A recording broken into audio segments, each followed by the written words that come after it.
Hey, Daniel, would you give me a picture that is a little bit Mormon? More Mormon. Make it more. Make it more Mormon. Little bit more.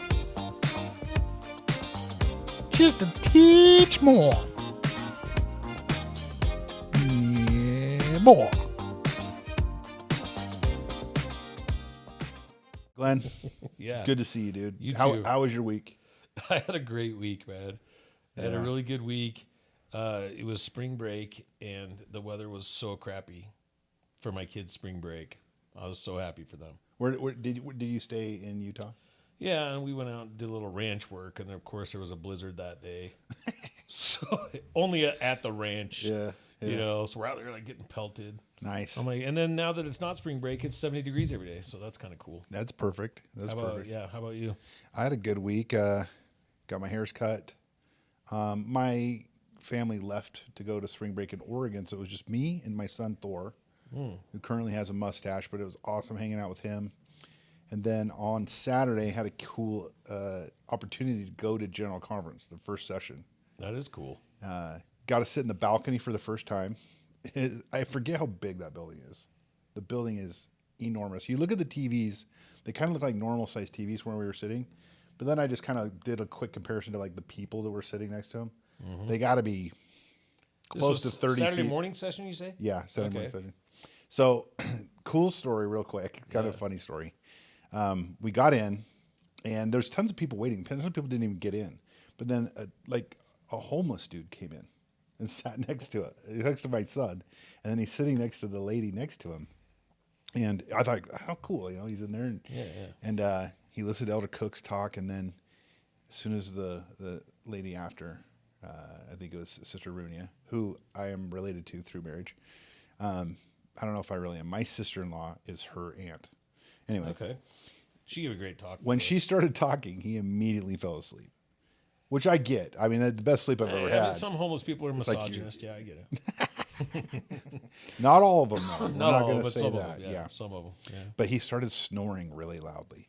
And then he slowly slumped over away from my son Thor and slumped over so that he was completely leaning on the poor lady next to him. And she's too nice to do it. she was honestly, she was great. But finally he kept going so far that I felt like, so I always just kind of tapped him on the leg. And he kind of startled up, and then he goes, and he kind of choke sneezed, and then just snot came out of his mouth, his nose, which is hilarious because my son has a gag reflex to any time he sees snot. So I'm like, this could end. This could be like, this could be like some, remember Stand By Me when they had the scene where they just terrible. puking? Oh yeah. No, but we were able to stand. But then the coolest part was he pulled out his journal, and on his cover of his journal it says "The Perfect Machine" as a title, and then it's like "By God," and then written by Cliff Whitefang, and then underneath that in perfect little letters was published by Deseret Book. And so I was just like, here's this dude. He's got a dream. It was pretty cool. That is cool to see. Yeah. And he's writing down notes about the thing. And we couldn't help but watch because he's kind of scrolling them and stuff. But he's taking notes from all the speakers and putting together a book. I do think it's a good book title too. I like it. I'll buy it. The Perfect Machine. Yeah. So if you guys see that in Deseret Book someday, pick up a copy. Mr. Whitefang, sign me up. Yeah. Plus his name's Cliff Whitefang. Oh, and he's just a white dude. So sounds like he should have a rock band. That's kind of yeah. And on bass, Cliff Whitefang. He very well could have at one time. Probably did. Yeah. But that was kind of my week. Good time. Ended with a bang with General Conference. My wife got home safely. Everything was pretty good. Yeah. I did have one sad thing happen though. Oh. So I'm sorry. What was my it? daughter Jaylee, who's a sweetheart, she had a friend who stood up for her last year. She was getting kind of bullied. Everyone throws that word around. So she was being picked on. Yeah. She wasn't being bullied, but they were being mean to her. At school. Playing soccer. And this kid named somebody, I shouldn't name him because he's underage, but her friend, she thought he stood up for her. So in her mind, they were good friends. Well, this year, she says, I felt like he was kind of frustrated with me. So I said, are we still friends? And he said, no. Come on, dude. And she's cried her eyes out. Yeah, that's really sad. So anyway, I don't know. What grade? She's 11, so she's in 4th grade. Okay. And where do I find this kid? No, we don't. It's just interesting. Who has felt like that before, though? When Everybody, man. Rejected by somebody, but then to see her kind of go through that. I think I was rejected by everyone that I wanted to be my friend until I hit my 20s. Yeah. Yeah. I mean, it happens, but it's hard when it happens to your It's kid. so sad, dude. Yeah. My daughter, Kate, she's an angel, and she was hanging out with these kids, and she didn't get the popular crowd versus the not popular crowd. Okay. But she was... It's dangerous. When we went to pick her up from a $10 million house, we knew. And it was like all of a sudden they just, she played with them while they were young and innocent.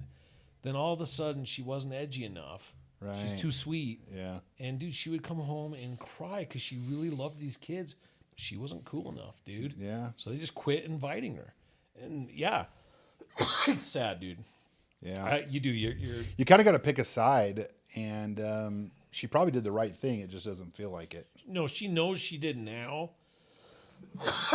I'm sorry. Now that we got these nice microphones, I'm going to cough in them whole time. You can just go like this. I'm going to drink my Mountain Dew Zero, LOL, medicine of choice. Yeah. Anyway, what do we got on the agenda today? At the Extra Mo Show, we bow to no sponsors. Mm-hmm. But if Mountain Dew wants to sponsor us, we'd be down. 0. Tastes like the real thing. Wow. Anyway, what do we want to talk about today? Yeah, what's on the agenda? The nitty-gritty. We're going to get down Tell to me what we have as far as the nitty-gritty today. The nitty-gritty today. Well, you did. Okay, hold on. You brought up a cool conference story. Mm-hmm. Favorite talk or favorite thing that stood out to you? I want to hear about. No, good point. Come on, man. It was general conference. I really have a tough time with remembering who said what. Yeah. But the big themes I really liked was the talk where he talked about the Martin Handcart Company and how it's really easy to focus on this. And it is a tragic story of everyone, all those people dying and all this stuff. But how most of the handcarts were a blessing. And we often look at life that way, where it's like we focus on the things that didn't work, but we don't understand that that handcart idea allowed thousands of saints to come to the promised land.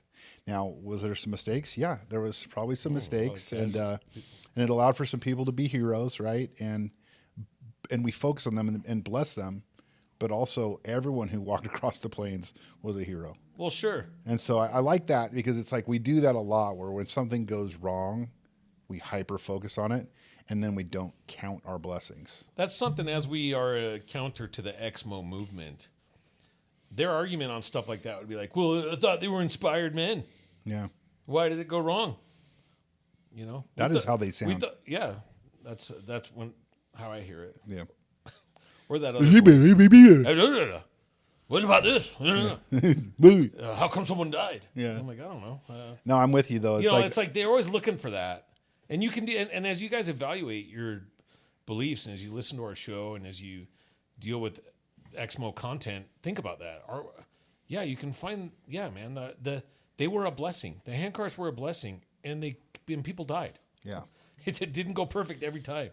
Yeah, that's maybe that's another point of it I didn't think about, Glenn. That a lot of these blessings we have a bad, doesn't mean that it's perfect. Yeah. And it's still a blessing. Good point. Still a blessing. Yeah. Yeah. Cool. I like that. I'll have to go listen to that one again. I liked another talk that I really liked was the focus on, as Christians, very hyper focused on Christianity, including even talking about like we're going to focus more on like even Palm Sunday and some other things around Jesus Christ, which I think will be great. But that we are a church that you can tell if you're doing it right if, like that one ward where they had rallied around one ward, a lady, she had gotten pregnant out of wedlock. Yes. And they young girl, right? Yeah, young girl. Yeah. And they had rallied around her. Yeah, it was a young girl, true, not a lady. Probably a lady still, but I mean younger. And but they rallied and they served her, and that you can tell a warrior's a Christian because they're going to focus on the one. The 99 are okay. Let's focus on the ones that need our help, and let's rally around them. So I really like that talk as well. Yeah, every ward family could learn from that. And I love. I my can ward. learn from it. I can learn from it. I love my ward. My family and I, we've moved around quite a bit, and every ward, we've looked at it as a family, and so every ward's been a blessing to us. And it's been shocking to us in some wards. People are like, "Well, this ward's just so cliquey," and we're like, "We had no idea." I guess you're just not cool. We love them all. No, just kidding. Yeah, it's like so I do love our ward. I don't think our ward needs a lot of help in that department, but I have been in wards where I'm like, people shouldn't feel like we're cliquey. So be a family, not a dysfunctional family like every real family. My ward has an interesting build to it because it has like a neighborhood. Yeah. That's kind of like a certain type of home, let's call it a demographic, wages and all that jazz. Mm-hmm. And then a newer one that's like newer homes, bigger homes.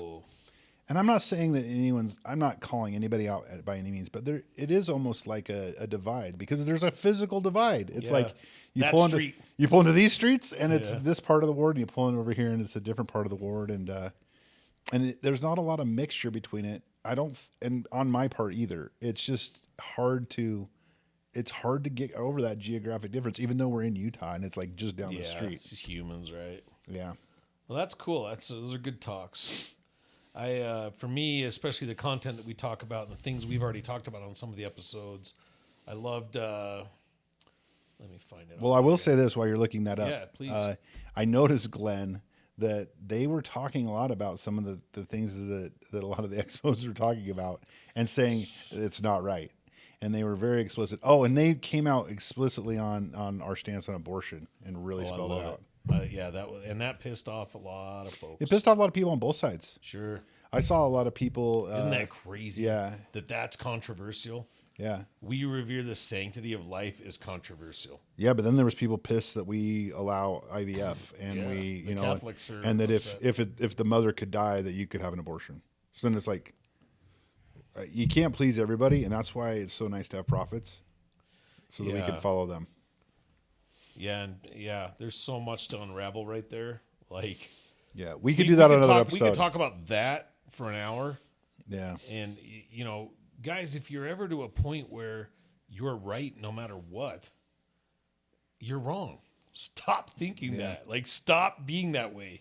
Be open. It's like I was telling producer Dan earlier. I'm a Trump supporter, and I have a lot of Trump supporter friends, and man, it was almost like they were mad at me that I questioned some of these tariffs. Yeah, and I'm like, are you leaving the cult, Glenn? I'm like, dude, what? You're allowed. You can support something, and it doesn't all have to be everything, And so, and don't take that the wrong way. I'm all in with the prophets because. They're just not going to lead us astray. But do you get what I mean? Like, there's this mentality where it's like, well, I've chosen this or I've chosen that, and therefore everything's right. And you can never switch. Yeah, and guys, if you've left the church and you agree with everything every Exmo says, I'm sorry, man. I follow them. 95% of it has, like, you couldn't even debate it with anyone. They're wrong. They're just wrong. They're just making stuff up. And there's a lot of LDS stuff, right? That you're like, okay, that was wrong. If I stood by and said Brigham Young's, ideology of what African Americans were as an 1800s frontiersman has to be right because he was a prophet, then I'm wrong, dude. Yeah. Like, no, like, so anyway, I love that you brought that up because you really have to look inside yourself. Guys, be humble. We all need to be humble. Right, here's a quote, and write this down, audience. Hold strong beliefs loosely. And I think it's important to have strong beliefs, and it's important to really have conviction, but be open-minded. Yeah. Be ready for change. And because every time there's a change with the church, everyone's pissed. And it's like, relax. How dare they? That's why we have a prophet. If it was static, we don't need him. Yeah. It's like we wouldn't need continued revelation if we had everything we needed. It's like, I believe in continued revelation to continually tell me the same things the same. Over and over. Yeah. We kind of need that. Okay, maybe we do need that. Because we forget how quickly we But also, forget. it'll help us keep changing. I get it. So, yeah, that's great. We could unravel that. For me, I think it was Bednar. I have the same disease as you. I'm like, I don't know. The only one I can remember who said anything was the guy that said... Nelson. Zachary. It was the Japanese guy. Exactly. Anyway. Yeah, I did I'm like I don't that. know. He said something exactly. It was the Japanese guy. Yeah. Anyway, I loved when he said... It happened, people. Okay. Yeah, he said a lot. We were texting back and forth with the kids. And I'm telling you, they listened to that whole talk because they were trying to find words that were funny. Yeah. Mm-hmm. Hope and fate was the one they gave me. Yeah. Anyway, so that was a great talk, by the way. I liked when I think he said, he was talking about Joseph Smith, and he said, and this is important, he didn't only seek the truth to find out the truth, to find out what was right. He did it because he wanted to do what was right. And we talk about that. Say that again. He didn't search for what was right so he could know what was right. He did it so he could do what was right. Okay. And when you're on your faith crisis or in your faith journey, and I brought this up a few episodes ago, if you're not at the point where you're like, okay, I'm willing to admit anything that I feel is wrong because I want to be right, I want to be one with God, then you're not going to find anything out. And Joseph Smith would not have had the vision if he was just curious what was right.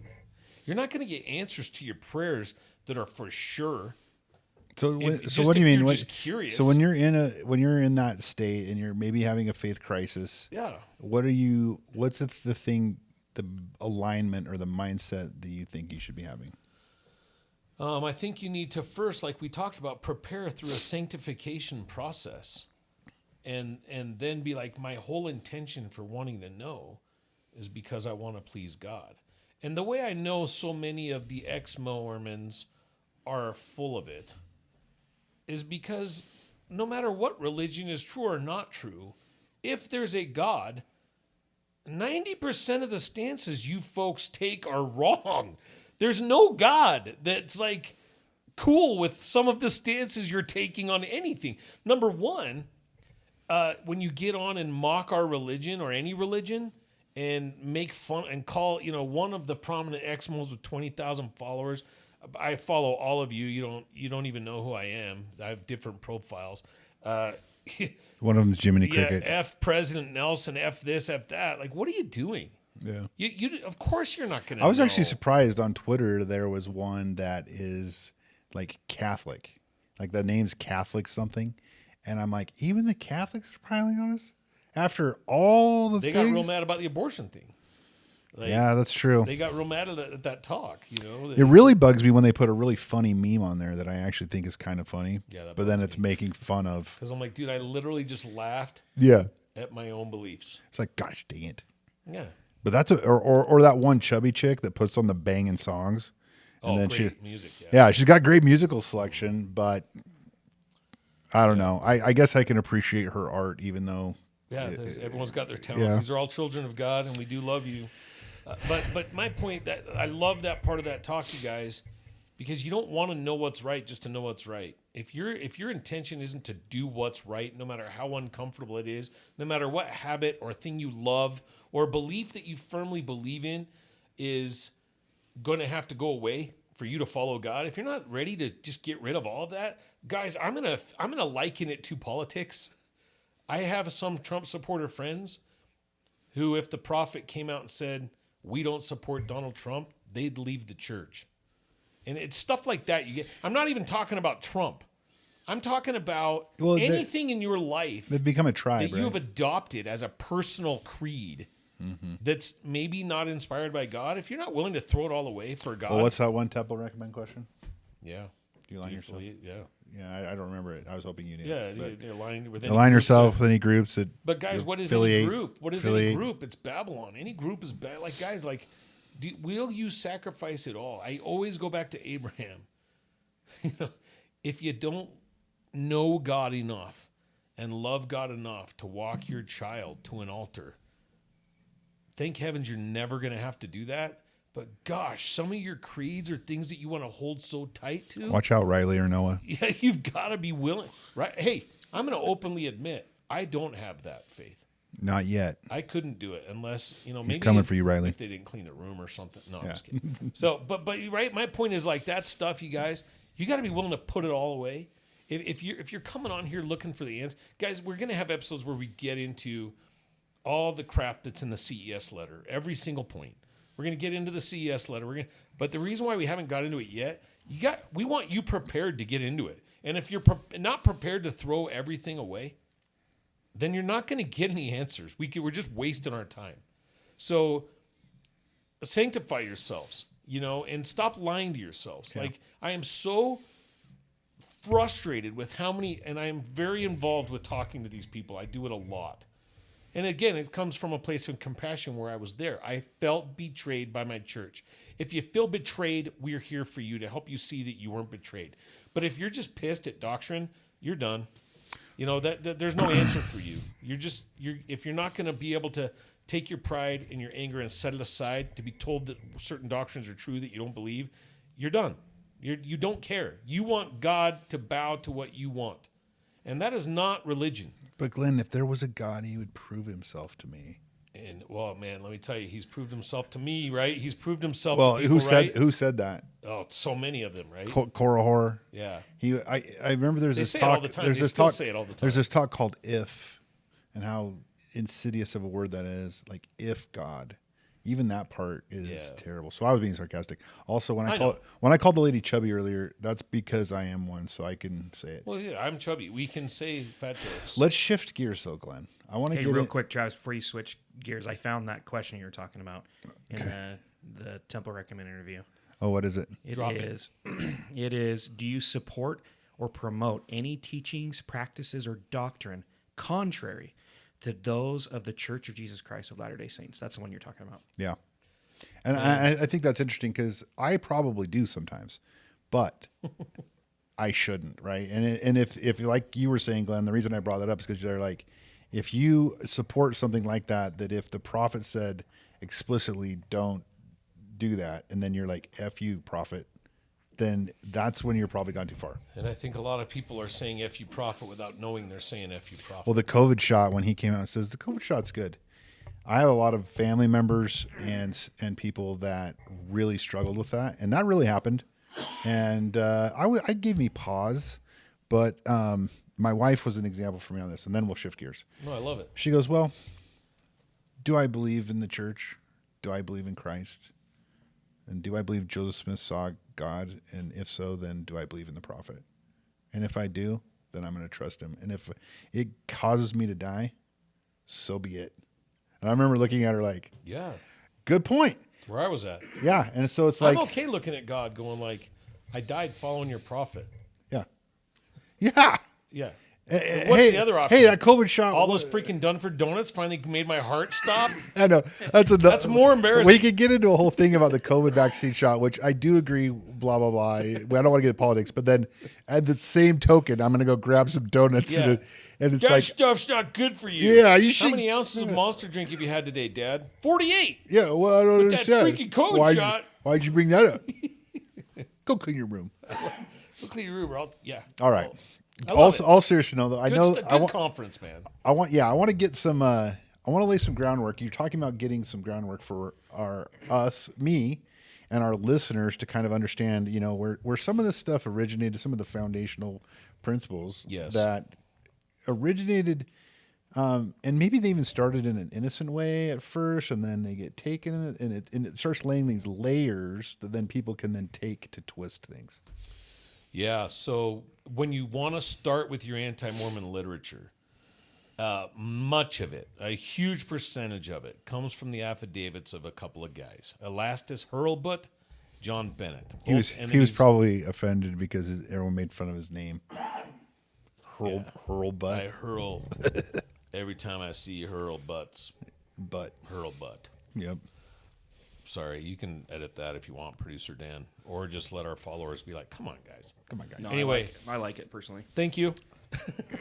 Yeah, he's a yes man. I love Producer Dan. No, I'm just kidding. That's what I'm here for. These affidavits that they went around in Palmyra and got from the people in the community, man, if you study the history of how this happened, which most of you guys in Faith Crisis have not gotten that deep. You just saw the affidavits. Let me tell you what's happening in the CES letter. that you need to be aware of if you've read it. Okay, and there's a term for it, but we don't do enough research because we have jobs and families. But there's a term for it, and I don't care what it is, but you can look it up. Maybe Dan can help us. He floods with so much, right? So much in the CES letter, page after page. Who's he? The guy that wrote The the guy CES that wrote letter. it. Okay. That even if it were all made up, many people would struggle because it's the term I can't remember. You're flooded with so much of it that basically the psychology is all of this fits together. Oh, I see what you're saying. So he kind of overloads it. He overloads it, right? And so he's giving so much stuff that it may be removed from the truth, but it all fits together. It all fits together and creates a really compelling narrative. So again, we will get to a story someday, and maybe I'll just do it on my own on an extra night where I just tell you guys my faith crisis. It didn't start with the CES letter. It started with me getting to a bad place spiritually out of anger. And I'm going to tell you, leaders of the church let my family down. Okay. Bishops, stake president, But Glenn, if area authorities that I talk to, they really let my family down. And so let me tell you guys, when you say, you don't know what it's like, leaders of the church do make mistakes. Yeah, no shizzy. I've seen it. It's affected my family deeply. And I've seen it affect other kids deeply. This same story that someday I will share, that mission presidents were involved with and everything. It's absolutely devastating. On top of it, when it was happening, my son was going to die, according to the doctors. So not only are the leaders of the church kicking him while he's down and not doing any questions and stuff, and I'll get into it someday. But so anyway, the protective dad in me is in this terrible place when I first read you're a this. protective dad. I didn't know that Yeah, about you. there's a dark side to Brother Curtis. Mess with my kids and you'll see it. Yeah. Anyway, so then I read the CES letter. Okay. So So let me just recap. So you allowed. I'm going to be a little rough about it. oh no, hit me. You allowed yourself to maybe let some things affect your testimony that were non-doctrinal, Yes, and then guess what shows up in your life? The Boom. CES letter. right then. When While you're- I'm at the worst I've ever Yes, been anyway. okay. Where I wasn't necessarily questioning the veracity of the truth claims, of the bold claims, but I'm questioning how we see our leadership. Okay. Because I'm like, wait, a bunch of men that I had put on pedestals my whole life, Another problem. bishops, yeah, it was my fault, right? But these men that had never let me down before, these are men that probably a lot of them deserve to be on some kind of pedestal, but you can't. Good men. You can't, because when you have 4 of them and it gets up to the general authority stages, when I'm digging to get answers of what happened to my boy, and someday again I'll tell you, and everyone's like, we don't have time for this. We're not going to talk to you. And you're thinking, wait, man, I do my ministering. I do my callings. I've taken the young men camping. I have thousands of, you start thinking wrong, right? And you're like, you don't have time to deal with a problem that could have crushed a bunch of these kids. And again, I'll get into the story eventually, guys. But because it's not what it's about right now. It's about the fact that I'm there, and then I read this CES letter. So it's like I'm questioning a lot of things already that had nothing to do with doctrine, but gosh, it had to do with the paradigm of how I see my religion, how I trust these men. It's easy. Okay, just pause there for a sec. It's easy to see how you would feel that way, because I felt that way too. And I think the root form of that is the thing that our church and Christ teach about all the time is like, judge not. Yeah. And that's when it's so easy to take that and be like, well, I don't judge people. I don't judge the person down the street, et cetera. But that isn't when you're asked to not judge. You're supposed to ask when someone offends you. Yes. Don't judge them. When someone Hard, hurts man. you, when someone despitefully uses you, forgive them. And you're like, why would he tell us to do that? And what does it mean? How is it powerful? In your case, if you were able to forgive instantly, let's say, in some perfect world, which I'm not judging you either. Go ahead. But if you had done that, you would have been more prepared when the CES Letter came into your life, or perhaps it would have never even came. So let me tell you, I believe in my bones that the timing of it was all by the Lord. He's like, all right, I believe that a Job type situation actually happened in my life. where I don't know if Satan necessarily had a conversation with him, but I know the Lord was like, okay, man, you're going to get tested right now, and it's going to take a Those are some, just for the audience, those are some stressful days at Denny's. Dude, yeah. Yeah. We were Lots having of some Denny's heavy conversations. The where waitress would Travis come is over. over there like, dang. Yeah, the waitress would come over and she'd be like, I'll just come back later. You're like, yeah, you will, with a refill. Yeah. Yeah, but also bring us some mozzarella sticks while you're at it. Give me some more of those waffles with the peanut butter. I don't know. Anyway, so you're in the worst place spiritually where you're already thinking, man, is this, I mean, again, guys, my thinking was wrong. Okay. But literally where the protective father in me is like, You're right. is this place safe for my family? This church? Yeah. Is this safe for my kids? This is so illustrative. And I see the Exmos talk about this. I get it, guys. Yeah. I've been there. So yeah, I hear them talking. I through your experience mostly, I see it, and I'm like, that makes sense. oh, it's brutal, dude. Yeah. You're like, wait, you're hurting my family. Yeah. And we have done nothing. And I learned but from be you. I'm learned from obedient the and church. Diligent. I learned from the church Yeah. and from the gospel to take care of my family. So. And brethren that are active, don't do this. I had a brother that I was talking to you're questioning brother so-and-so? Oh no. And then dropped his what I called Mormon resume. Don't do that crap. He's been a bishop and a stake president and a mission. I don't give a crap. What if like, he was a professor at I BYU, don't Glenn? care, dude. What are you talking about, right? So don't drop the Mormon resumes on people.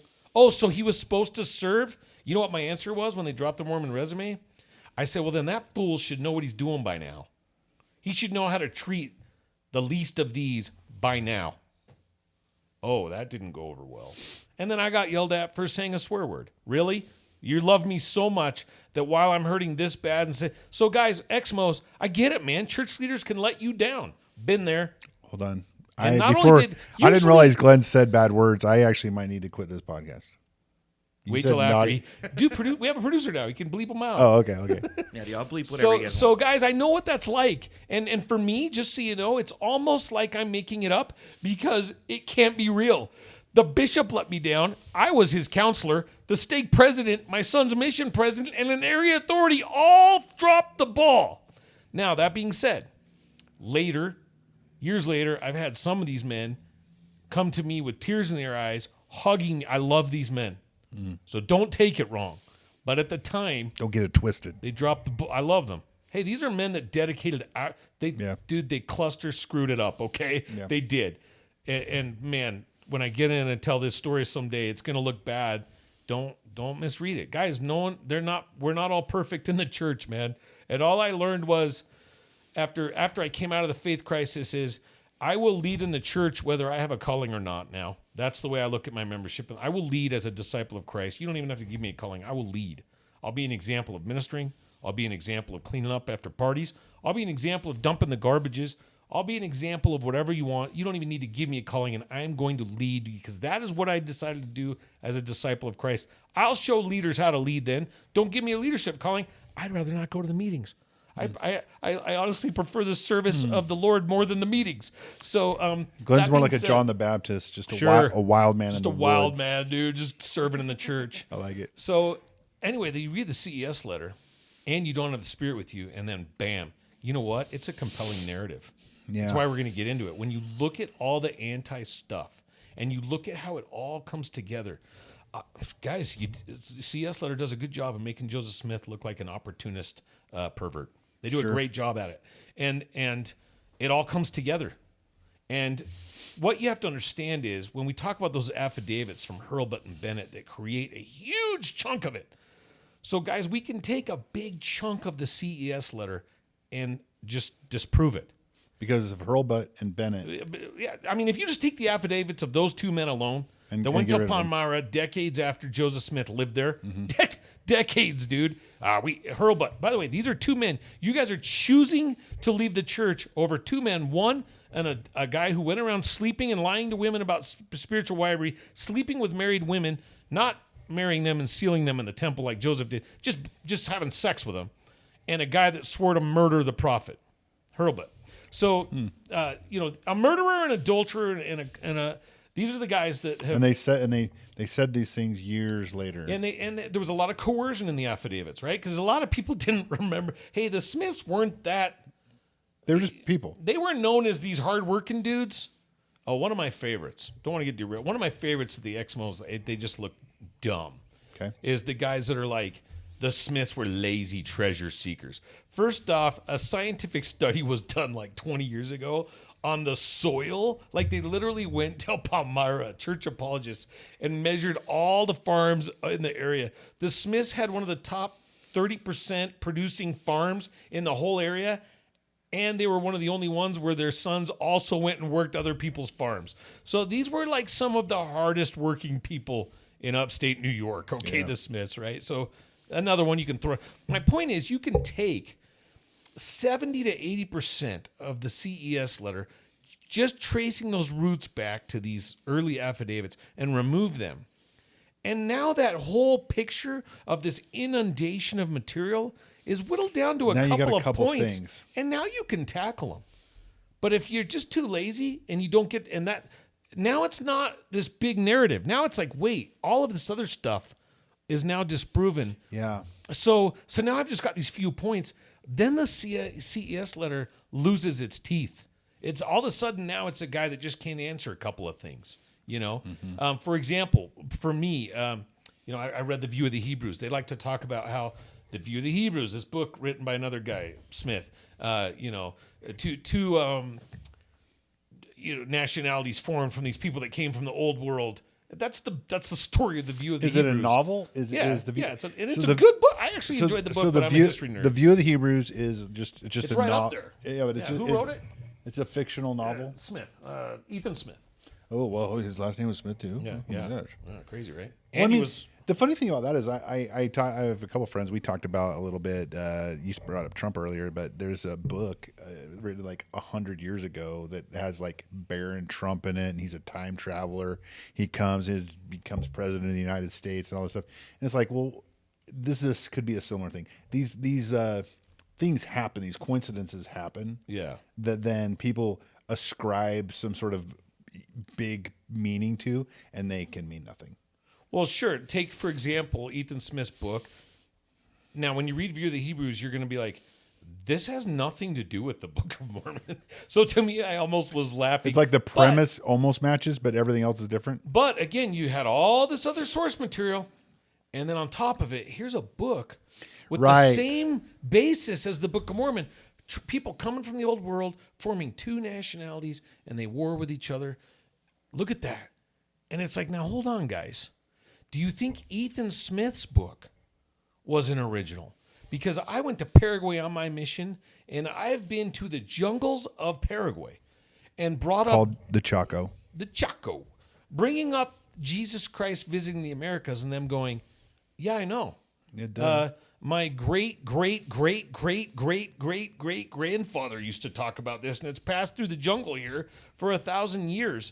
Do I go, Joseph Smith plagiarized this Chaco Guarani Indians' great grandfather because he knew about it too? No, it doesn't, right? But when you take that whole inundation of source material in the CES letter and then combine the fact that these books have a similar origin, he copied it. No, guys, those stories have been circulating around for a long time. What the Book of Mormon does is explain where they originated from. Yeah. It's actually the answer to thousands of years of folklore and legend. Yeah. I think it's funny that I haven't coughed in a week, but as soon as the microphone's on, I'm like, Anyway, so we're getting into that. We're getting into that CES letter, and we're going to get into it. But I want you to think about that. I wanted to talk about that as we're going to now get into, well, how did this material, Travis, these affidavits and all this stuff, and so what are they? What are the topics? Come on, spit them out. Producer Dan, you too. What are the anti-Mormon topics? Anti-Mormon topics? Well, Joseph Smith was a pedophile or pederast? Pedophile, pervert. He was a sleep-around guy. Womanizer. Hoe. Deuce Bigelow, Ace Gigolo? I don't remember. Okay, whatever. But yeah, he slept around with women, but then he's also a pedophile. Yeah. He was a gold digger. He was a treasure seeker. Producer Dan, throw out anything you're coming up with. He was a diviner. He was anti-Mormon stuff. A diviner. Yeah, he used magic. Magic. He's into magic. He had horns. Most people don't believe that anymore, but. Well, I don't know. You talk to an Exmo, you could pretty much make up something. Did you hear Joseph Smith had a tail? 80% of them like, yeah, that Dude, I've run into the horn thing before. Yeah. Yeah. I had a time where my dad, we were at a dinner with I think he was a Catholic priest, and he actually, no joke, asked my father if he had horns, and my dad told him that we did, and that we just pound him in with a hammer at the end of every night. Yeah, that's why we're so tough. That's why our football team's so good. Yeah. They're just used to having their heads pounded. BYU is in the top 150 colleges every year. So yeah, that's pretty good. And by the way, Demon not coming back next year just to go to the NBA. I don't know if I'll ever be Christian enough to forgive you. I was real excited for you. I thought he was thinking about sticking around. Today he's going to the NBA. And I'm like, bro, come on, man. Come on, man. We needed you and AJ and Richie. Come Summers. on. Anyway, come on. Hey, you're gonna get millions in NIL money anyway. Hey. All right, sorry. Let's end BYU basketball tangent. So, guys, the CES letter. What I'm telling you loses its teeth. But what you're going to ask yourself is if these stories were so false, why are they promulgated through our church's history? And why has the church even adopted some of it? I talked to you a little bit about these progressive historians with the Hoffman letters in episode 2 of our podcast, that these are people. I want you to understand these people. Let's get into it, okay? First off, this is going to ruffle feathers, man. I can't believe when I have talked about this in lessons in church and had people come up after kind of upset. I had one gentleman who would come to my office and we would have these discussions over anti-Mormon material. He's very active, by the way. He knew what had happened to my son, and just out of the goodness of his heart, this guy would come to the dealership and check on me and my boy, and he was just a customer. And I mean, just a great guy, right? But as soon as I asked him questions about Leonard Arrington, man, he held that guy in such high esteem. He got angry and has never been back. So, really? Yeah. So I'm like, dude, now this is going to upset some people. I know, I got Richard Bushman right here under the Nag Hammadi Egyptian text. I don't know who Leonard Arrington is, so I won't be offended. So let me introduce you to him. Okay. So no, listen. Let me just say though. Yeah. We want to be careful not to judge or anything. Let's be as Christian as we can be. Yes, I agree. Because I'll be honest with you, I get Leonard Arrington's mind. I think he's a good man. Okay. I think he's a good man. I think Richard Bushman's a good man. Okay. Not to mix politics with religion, but Rush Limbaugh used to say that he believed liberalism was a mental disorder. Do you remember that? Yeah. Michael Savage did too. Yeah, and I'm not sure that I would call it a mental disorder, but I would call it your mind works differently than ours does. It's not that you come up with different opinions. Your mind just works differently. Oh, for sure. And they tend to be highly intellectual people and progressive thinkers. Well, I want you to understand that mindset is the men that I'm going to talk about throughout the church history department. They're all progressives. They're all very critical thinkers. They're all highly intellectual. These are historians and science type people that are, and you people that are LDS that are listening to this are going to know what I mean if you are this way. And there's no judgment coming from me. I wish I was more intellectual. Sometimes it could recall things better. Not needed, by the way. Joseph Smith, we'll get into how people say he was the smartest man they'd ever met only when he was serving as prophet. Okay. There's people like, when he's not serving as prophet, Joseph Smith's a dolt. Okay. I mean, okay. He was a pretty good stick fighter, though. Yeah, and you don't want to leg wrestle him either. Yeah. It's like Ann Curtis. Yeah. You don't want to. I mean, I will challenge you to leg wrestle Ann Curtis. All right. Honey, and put it in your schedule. And let's do this. Strong. I know you were a dancer. I would like to see Ann Curtis leg wrestle Joseph Smith. I think there's. That's okay. That's my wife. Okie dokie. So, talk about how. I'm just going to get into some of this, okay, in the interest of time. This is a former Latter-day Saints lamentation, in a letter they wrote to a Can leader. you just in like a tiny piece just tell us why you're reading this? Like, what's the premise? Guys, of what you're doing? guys, the rest of this episode is going to be to paint the picture for you to understand why all of these things, if just false, have been adopted by so many LDS historians. Gotcha. The confusion you're having. When I tell you 70 or 80%, not you're having, our listener, Yeah. you know, the person in faith Well, I crisis. haven't too. I haven't too. That's all of this crap on Instagram and everything about, you know, the Mormon stories and the history and we talked about it. What did we start talking about? He's a womanizer. He's a pedophile. He's a magician. He's into magic, folk, whatever. So why did these false stories? Why did some people who had some credibility and perhaps even some official church Yeah, people right here. promulgate and adopt and spread these stories? That's what we're going to talk about. Yeah, we're going to get into that. Okay. That's what we're going to talk about. And it's important for you to know before we get into the meat of the CES letter and before we get into anti-Mormon points of doctrine, I want you to understand why there's so much of it intermingled in our culture that some of you would think it was real. Because when you have the Spirit and you read this stuff, your mind will go, probably not real. Because you know, the Spirit's testifying to you, this man's a prophet. He restored this church. When you don't, when you're in Glenn's spot of anger, or guys, when you're in your porn addiction, what percentage of men are making their decision on leaving the church while addicted to porn? It's 70%, dude. Yeah. I just don't believe it. God wouldn't do that. I don't what think, do you know? You're looking at porn according to the freaking statistics in Utah 5 days out of the week. Yeah. I heard they actually shut Pornhub down in Utah.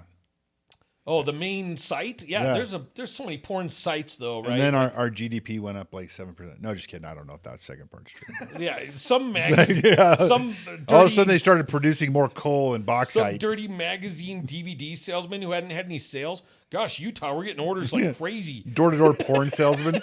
Jeez. Anyway, yeah. So I'm talking to you like so.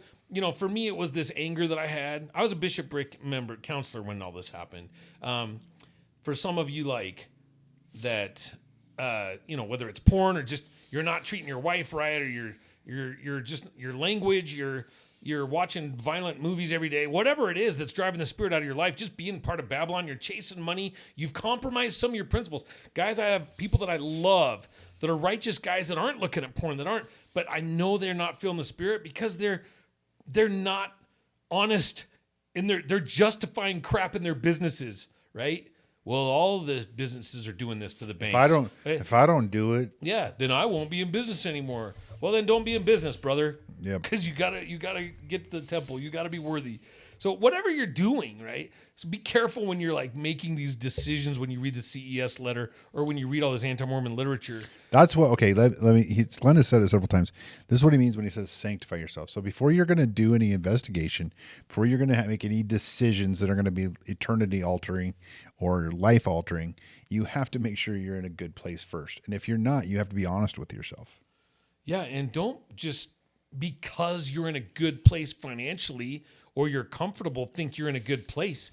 You've got to be honest enough, right? There's all these people like, I think I talked to you about the guy that came to my office and he's like, well, I believe God just wants this. And I'm like, well, no offense, brother. This is out of love. Who are you to think that you know how God thinks? You just told me you sleep around. Your life's like, you're like a pig. Yeah. So, but you get it? I should go ask pigs what God thinks. Like, no, man, you're not even in a place to even guess how God thinks. Do you know what that reminds me of? One of the best movies of all time. Talladega Nights, when he's like, I said with all due respect. You can say whatever you want. So this guy tells him, you're like, you're a pig. You're a dirty pig. The only guy. How dare you? But I said with all due respect. It's not exact worth quoting from Talladega Nights is, I want to kiss you. What's his name? The French guy. Yeah. I want to kiss you. What's the race car? Who's Will Smith play? Willie Bobby. Ricky Bobby. Ricky I want Bobby. to kiss your mouth or whatever. Yeah. Sorry, guys. Producer Dan, whatever you want to do with that. We digress. But you know what? I have to say this too. It's like, we like to have fun, and this is us being as serious as we are. Guys, you'll never see us more serious than We're this. real people, Yeah. and we really believe that Christ lives, and we also really struggle with a lot of the same things. And our wives are raising our children and us. Yes. Yeah. Amen. Ricky Bobby. Um, One former Latter-day Saint lamented in his writing to the leadership of the church. Well, let's go up here. They say some Latter-day Saints may leave the fold after finding out aspects of their history that don't match the Sunday school version, like the fact Joseph Smith peered at a seer stone in a hat to help him produce the Book of Mormon. But such discoveries are not what drive away most former believers. People are really hung up on that one. I don't get it. I don't get why that's a big deal, but Like, some people are really pissed. Like, how you weren't taught that the whole time, and then they sprung it on us 20 years later, and it's like, can you imagine being thrown off by I don't care. stone in a hat story, but you weren't thrown off by a 14-year-old seeing God in the woods? They just still accept You're like, that Christ. that could happen. Most of them still accept that Christ rose from the dead. Yeah. So it's like, okay. So he rose Lazarus. Yeah. Yeah, I get that the priesthood could raise a guy from the dead, but how could it make a guy see in a stone? That's completely I'm blown different. away by this. That part's completely different. That's so unbelievable. Wait a minute. What size was the hat? Yeah. It It's was like, like Burt Reynolds on Celebrity Jeopardy. I'm kind of. Yeah, it's funny because it's a bigger hat than usual. I am mocking others. But, I know, and we're sorry, Expos, but this is what you sound like to us sometimes. But there's a real thing that I actually get run into is like a lot of times it's not the thing that I get hung up on. It's these peripheral things, and for some reason it's like the main thing. I'm like, okay, I accept that, but then it's this peripheral thing that I get hung up on, and I really work hard not to do that because how dangerous is that? We do it in more than just spiritual aspects of our lives. Our marriages. I have a story actually that might illustrate it. I remember when I first got into mortgages, this was over 20 years ago, and my first loan, and everyone was coaching me how to do it, and we had charged 2 points on this loan because it was a non-conforming loan. Laid them away, you dirty pig. 2 points. It had Probably my loan. It had like a dog. It was my best friend Glenn's loan. No, but I put all these fees on there, and it was quite a bit of money. I mean, back then houses were cheap, so it was probably like $150,000 loan, which was a lot back then. Yeah, and I got you $5. And so I think I was making like $7,000 or something on the loan. Ooh. So it's like 4 or 5% total.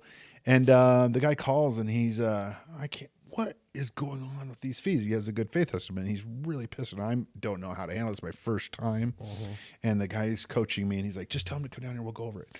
So I say, tell him "Just you've come been down." living on credit cards for 3 months and to shut his mouth. Yeah, and he tells me, he tells me, he's like, "All right." He's driving down, and he tells me, "Just wait and just stay way back and let him do most of the talking, and let's see what happens." And he comes in, he slams the good faith estimate down. And he's like, "I want to know what this is." And he points at one of the fees. And the thing he's pissed at is the $19 credit fee, the credit application fee. Yeah. And so I was ready to cut my fees. You were like, we're going to cut. I'll do it for free.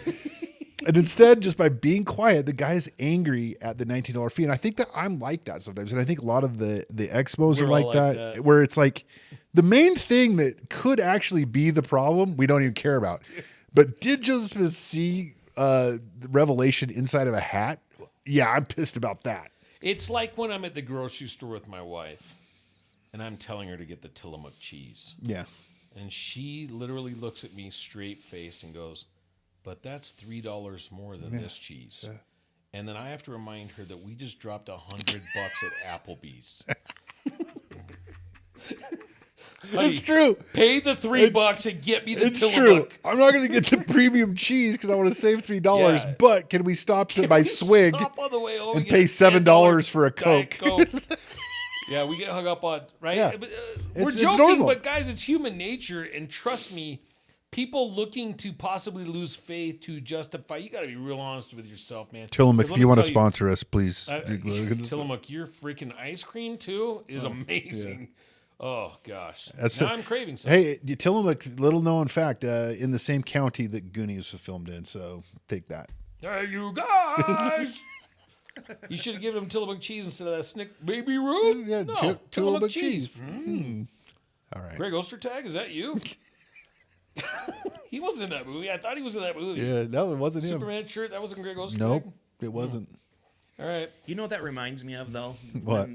The whole idea of like the seeing stone in the hat. The people that get caught up in that, it reminds me of like they're on the train, right? They're heading the right direction. They're going to church, they're, paying their tithing, they're doing those things, right? But they're like standing on the edge of the train, looking off into the distance and looking for the best place to jump off the train, right? Like, oh, I don't want to jump right now. There's a bridge coming. But that field up there, that's a soft landing. And so I feel like the people that really get caught up in that, I never heard that in my life. I was a member of the church for, I think, almost 30 years.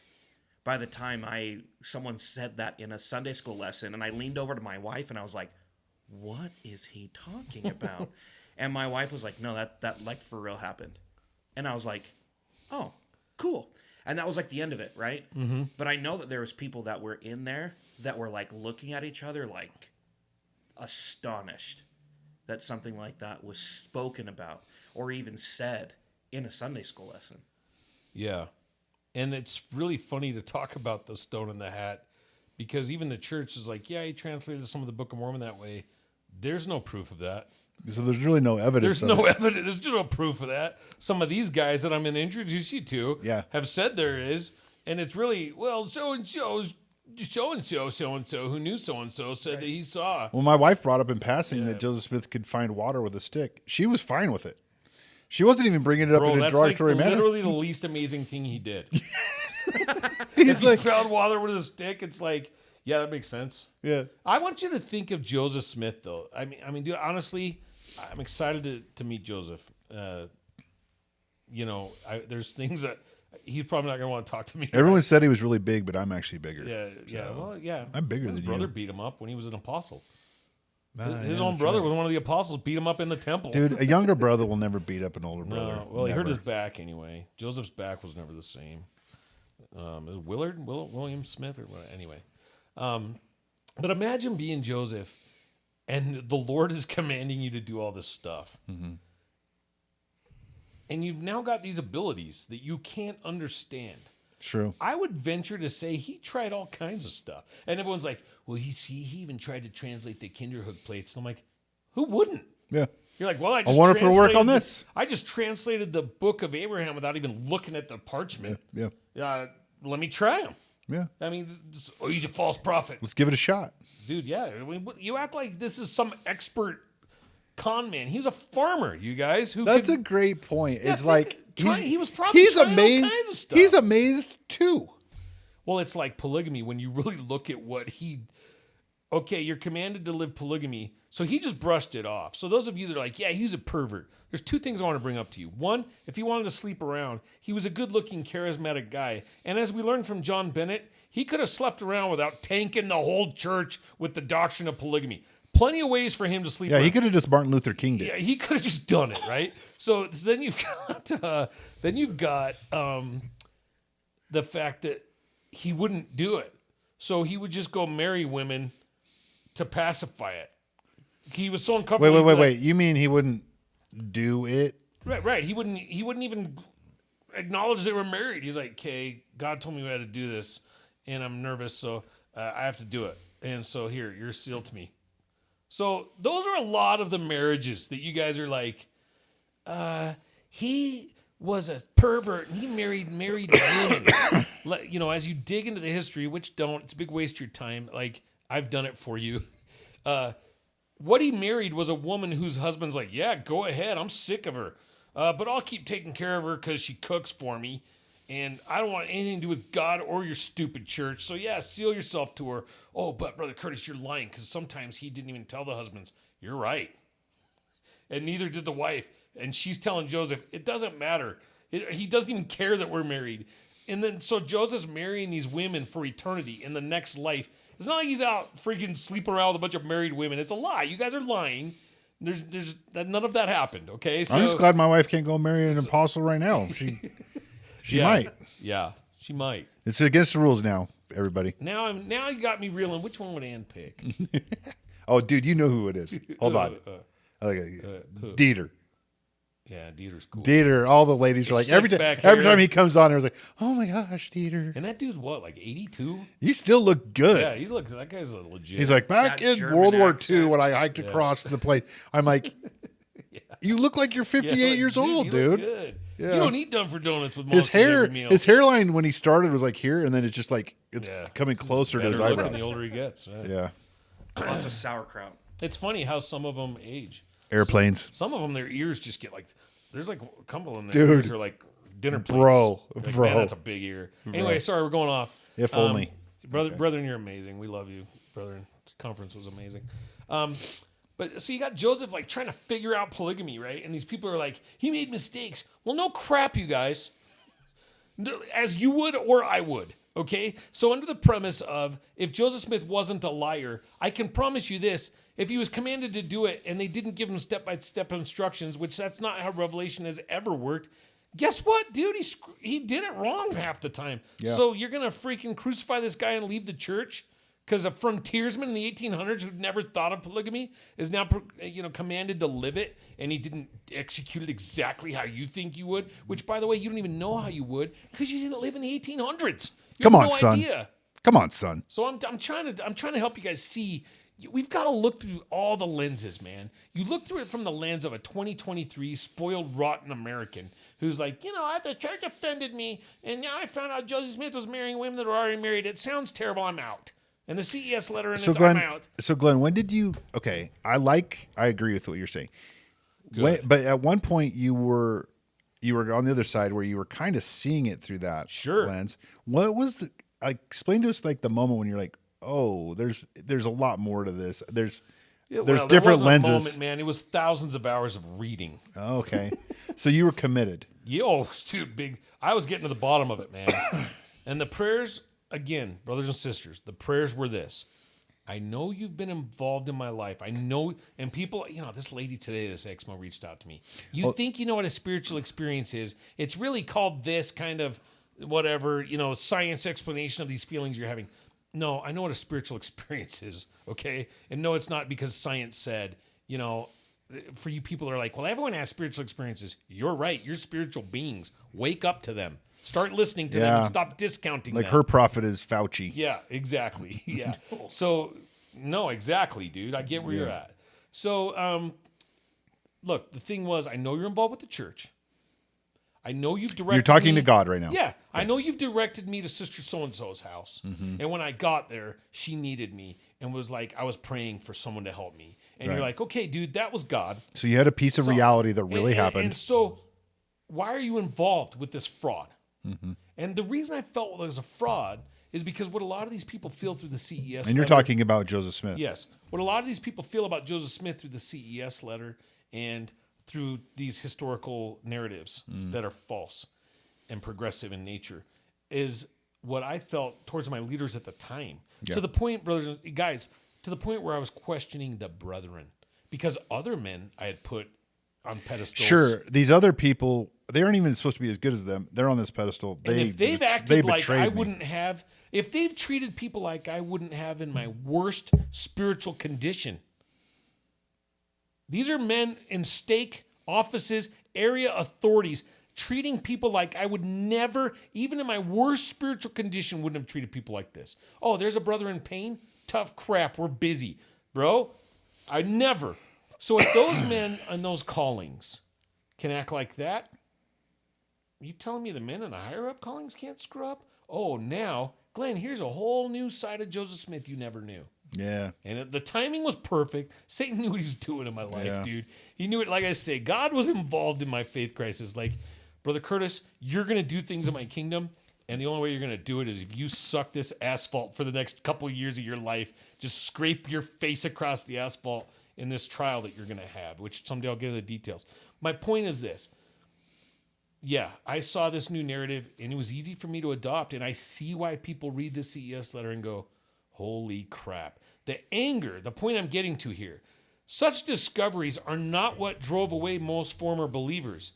It is the realization that they didn't hear those stories first from their church. Yes. As one former Latter-day Saint lamented, I was sold a one true church gospel and it's just not true, so I can't bring myself to support something so full of lies. These are things you'll hear from ex-Mormons all the time. I was very faithful to the church for 43 years. My dad was a mission president in South America when I was 9. I have a son on a mission in Russia right now. I did not lose my faith lightly or because I wanted to sin. These are the ones I want to listen to the podcast. The rest of you that want to cheat on your wives and drink, you're done anyway. Right. You're not going to get any answers. I just wanted an excuse to party. You're not going to get anything until you hit rock bottom anyway. Let me point out, you kept studying, you kept praying. If you've given those things up, you're cooked. You're cooked. So we're really just trying to talk to the people who haven't given up. And what is they're in limbo. They always tell us something. They're like, even if you just want to believe, yeah, that's enough. Well, you see it in church, man. You see it in church. I remember, I won't drop any names. I remember being on the, what's it called? The podium? Yeah. Not the podium. The stand. Yeah, I remember sitting on the stand looking over my ward every week. Overcome with love for my ward. Okay. Every single one of them. Mm-hmm. To the point where I would tear up. Yeah. Watching certain men take the sacrament, knowing that they are, dude, this guy's breaking. He can't pay his bills. I knew everything about his family. And there he is, humbly, and I can see him bow his head and pray. Dude, that is some sacred crap that I loved being able to see on the stand. Okay? Watching over that. Yeah. Just beautiful.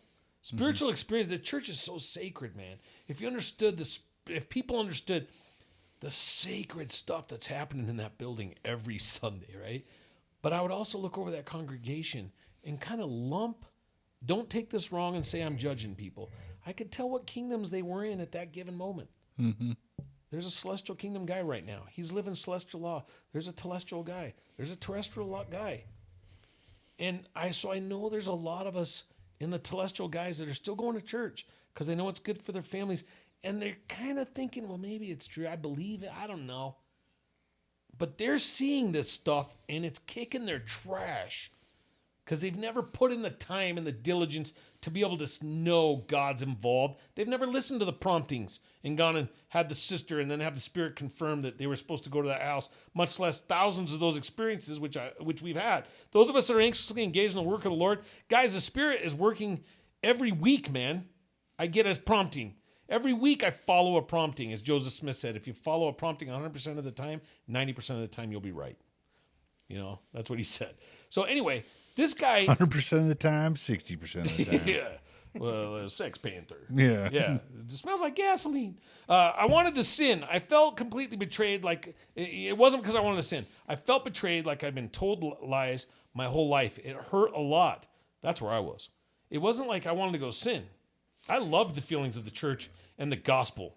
It's interesting, too, because you're really talking about, like, I always go back to I grew up in the Dalles, Oregon, and I think of these volunteer women that were teaching me some correct principles and some things that I've since found to be false, but they were volunteering their time to teach me, a young boy, and they had their own journey they were on, and they were learning the gospel, and that's the nature of what we have. And that's why one thing that's consistent, Glenn, pray about it. The general authorities, the prophet, they're always telling us to pray about it. Pray about these things and find out for yourself if they're true. They never say, trust me, bro. Yeah, you said that last week, right? It's great. Yeah. Yeah, they don't go, just trust us, man. Yeah. Don't look into it. Of that. Don't look into it. You know what I was noticing about conference? I don't want to go off too far. We have a lot to cover. We have a lot of time. We're still going. I noticed at conference, you don't hear a lot of get out of debt anymore. Yeah. Get your food storage. They're done telling us all the things, man. It's like if you haven't heard it by now, if you're not in tune now in your church, home-based church, where you should have these feelings and promptings already and revelations already, we're not here to tell you what to do. We are a church-supported religion now, home-based church, and you need to figure that out. We're going to talk about Jesus every conference. We're going to talk about these main things because you guys have had decades of this other stuff. And what, 3% of the church has 2 years of food storage? Mm-hmm. What percentage of the Latter-day Saints are out of debt? There's more Dave Ramsey listeners. There's more Dave Ramsey listeners out of debt than prophet listeners. There's more Dave Ramsey listeners. then LDS prophets are done. They're like, okay, Jesus is it, and we've already warned you guys. Yeah. So take that for what you want. Now, this narrative, this guy that felt he was lied to, it's because of a reconstructed narrative, which in episode 2, if you have to go listen to it again, I introduced you a little bit to this progressive movement. You got to back up into the 70s a little bit when it really got going. When it was awesome. But yeah, and then the Hoffman thing was in the early 80s, and these progressives really latched onto it. Because the reality of it is these highly intellectual, progressive historians, man, the bold claims of the church are too much for them. Mm-hmm. So if you're a scientific mind, a left-leaning mind, or what a progressive, these traditionalists, like I hear it in politics all the time, it makes me laugh. These traditionalists with their old ways. Oh, you mean the old ways where our kids grew up and didn't have such anxiety-riddled personalities that they could hold a job? Those were the good old days when mom raised their kids in the house. Don't look back and make fun of traditionalists, right? These traditionalists that they didn't even look at porn. Just for... Yeah, these men actually only looked at their wives, Yeah. So whatever. It's like, guys, it's not just in religion. This progressive, forward-thinking, everything in the past is old and antiquated and dated. No, it's not true, man. God is old and antiquated and dated, and he's right on. Yeah, he is. Good point. He's right on, man. Like, it's very basic things, right, that save you. It's not these progressive... but hey, man, if it's too hard to believe Joseph saw God the Father in Jesus Christ, you probably shouldn't be an LDS historian. I'm just saying it, right? Yeah. So one of these leading the charge for this reconstructed narrative is Richard Bushman. He wrote this book right here, Rough Stone Rolling. A lot of LDS people read that book and think that's the real biography of the prophet. Let me tell you, if you base how you know the prophet off that book, you don't even know him. You don't even know the prophet. Read the Book of Mormon. Yeah, read his stuff. Joseph Smith Papers. Go read that. Mm-hmm. It's interesting. It'll take you about 50 years. So, that third grader that was a con man and just made stuff up so he could have sex. He has like 10,000 pages you can buy at Deseret Book. That blows my mind. I'm such a bad journalist. Yeah. Or journaler. I don't know what the word is, but I'm always jealous of some of these older guys back in the day that they're really good at journaling. Well, dude, the Journal of Discourses. Yeah, I mean, they go off on crazy crap, but man, they're smart. Yeah, they were thinking. We talk a lot about how to think, and one of the things that you can do to think is journal, and we teach it where I work. I teach like some consulting. I do some consulting, and one of the things we teach is journaling, and it isn't to record the day's events. It's to think, and it's to process, and it's actually to put yourself in a state of forward thinking so you can pretend like you're successful. Compile your thoughts. And then, and so... turn music off and write in So people get caught up on the journals, and they're like, they're talking about crazy stuff. It's like, they were thinking. They were processing. They were wrestling with the gospel. Anyway. Yeah, no, I like it. One of those leading the charge, Richard Bushman, a prominent progressive New Mormon historian whom some consider the world's foremost scholar on Joseph Smith and early Mormonism. During a July 12, 2016 fireside, Bushman responded to a participant's question regarding whether the traditional understanding of church history is accurate. Question: in your view, do you see room in Mormonism for several narratives of a religious experience, or do you think that in order for the church to remain strong, they would have to hold to that dominant narrative? The dominant narrative, by the way, folks, is the one that came from the founders of the church. But do you think in our hoity-toity, pipe-smoking, whatever the heck these intellectuals... They got a bubble Do you pipe. think there's room? Ask yourselves, is there room? Is there room? I do love some of the influencers I see that are still in the church, but they're like, I don't have to wear... modest clothes, and I can still go to church and all these things. And they get caught up in these weird, stupid things where it's like, this is all, there's room for all of us. And there really is. So I think it's true, but to an extent it is, but it doesn't mean you're living the gospel fully. No. And I'm not living the gospel fully. And if you're not wanting to change, then what are you going for? Yeah. The whole purpose of going is to renew your covenants and repent. I mean, for us to change. For us to change. So if you're like opinionated on your modesty stance or anything else that you're like, no, I think women should be on the stand, and I'm going to come and I'm going to be so strong because I'm not the prophet and I think women should be on the stand, but I'm going to take the sacrament and keep coming here and tell everyone I think women should be on the stand. You're not here to share your opinion. I'm sorry. You're here to be instructed by the Holy Ghost, renew your covenants, and repent. and try to align yourself with the leaders of the church and with the Savior, okay? Who, I'm sorry, man, I know it sucks to hear President Nelson's probably more aligned with the Savior than you. I'm sorry that's so hard. But if I'm gonna ask two people in the world, one of them is you, and the other one is President Nelson, their stance on anything, you're probably not gonna win out on anything. Other than maybe what's the coolest new show on Prime. President Nelson hasn't looked at that in who knows how long, right? But anyway, he's pretty technologically answer, savvy, dude. Yeah, I'm sorry, President Nelson. Yeah, you might be on Prime right now. He uses iPhones. You might be watching Reacher on Angel Video. I don't know. Who am I to suppose? Yeah. He's like, I think he just beat somebody up, but he was trying to help those people. Hey, brother, how much protein do you think he eats a day? Yeah. Is this a podcast episode for Letter Day where we actually pretend we're the general authorities watching Reacher? Guys, this could go. Watch. Sadly, that would be the episode that gets like 5,000 views. Someday, not the ones trying to help people with their faith, but us acting like total morons. Someday, I want to not think irreverent things are funny. That's got to be the next life, dude. I don't think President Nelson would laugh at irreverent things. He'd probably be disgusted with me and you right now. Yeah. Well, sorry. Okay. And the ear thing wasn't an insult. Yeah. It just happens as we age. I get it. Yeah. Richard Bushman, the answer to this question, do you think there's room for other narratives? Guys, this is the guy that you think, several of you, is the dominant expert on the prophet Joseph. Here's his answer. I think that for the church to remain strong, it has to reconstruct its narrative. The dominant narrative is not true. It can't be sustained. The church has to absorb all this new information, or it will be on very shaky grounds. And that's what it is trying to do. And it will be a strain for a lot of people, older people especially. But I think it has to change. Dude, that literally upsets me. That the guy that we're putting these books out in Deseret Book, dude, he wrote several biographies on Brigham Young. They're all at Deseret Book. I want to throw them out. Sorry. He's the guy. The dominant narrative that we were taught by the prophet, by his mother, by the people that knew him, by Brigham, by his brother, by all this stuff, that crap's not going to cut it.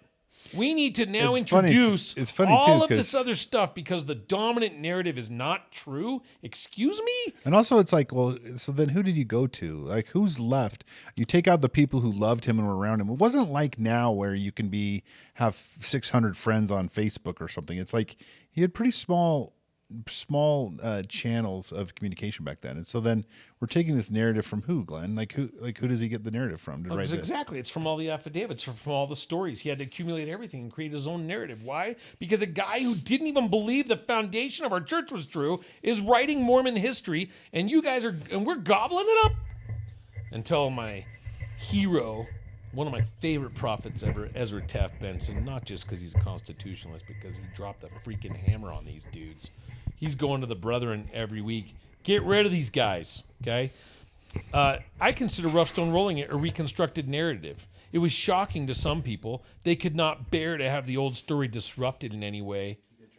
Yeah, man. Like us old school people that believe that Joseph saw God can't have we're so close-minded, we can't have all these new ideas brought to us. Like, what would be the point of the church if he didn't? Crap. What would even be the point if he didn't see God? Guys, these are the experts, man. These are their quotes, by the way, that I'm reading you. So what was Richard Busham's job besides being an author? He was a mentor. I'm going to introduce you to Leonard Arrington tonight. He was mentored by Leonard Arrington, another progressive historian. Again, a guy who I think is a great guy, but I'm not going to put him on such a pedestal like this poor brother who almost started crying in my office when I confronted him about things Leonard Arrington had said. No, he's an amazing man and he's deeply spiritual man. I'm not going to listen to this and storm out of my office. Hold on. Did you know he was a bishop once? Did you know his Mormon resume? Yeah. Did you know he said the last time in his journals that he had ever read the Book of Mormon when he was 13 years old? He's the guy I want to take advice from on my religion. Yeah. Just because he's progressive and smart. guys, I'm not making fun of them, but who are we getting our spiritual information? Guys, these narratives in the CES letter, where the freak are they coming from? They're not coming from the original narrative, so they're coming from somewhere. And what's the Exmo? What's the Exmo dialogue? It's from documents that the church has hidden. Yeah. They've hidden it so they could lie to us. And like this brother at the beginning, they lied to me. They didn't lie to you, dude. None of those documents prove anything. They're stories. They're third-party stories decades after the prophet even lived in New York. And so why would the church be like, hey, some guy that's a neighbor that talked to the guy that wants to kill Joseph said that he was a mystic. We need to tell all the saints. They don't need to tell the saints, dude. It's a guy that we know is a prophet of God. In what world, really? That's a great point, Glenn. Like, even if they're like that's brought to their attention, what good does it do? And it's not it's like, well, that's a third party story for someone who is decades later. It doesn't make any sense. Let's just trust Hiram. Yeah. And people are like, well, they were family. Yeah, I know plenty of family that are honest about their siblings when they're jackass. Yeah. That if someone is like, for instance, I love my brother. If my brother was out cheating on his wife, forming a religion that did something, and was doing stuff that wasn't of God, let's put it that way, and that was my honest opinion, I would tell people that. You think? Now, if I believed it, then I would tell people the opposite. And so we can take like Hiram, for instance, and we can trust that he had the opportunity to tell either the truth from his point of view. Okay. Joseph's parents too. Yeah. Maybe they. Okay, listen. I really, really open. Maybe they were wrong.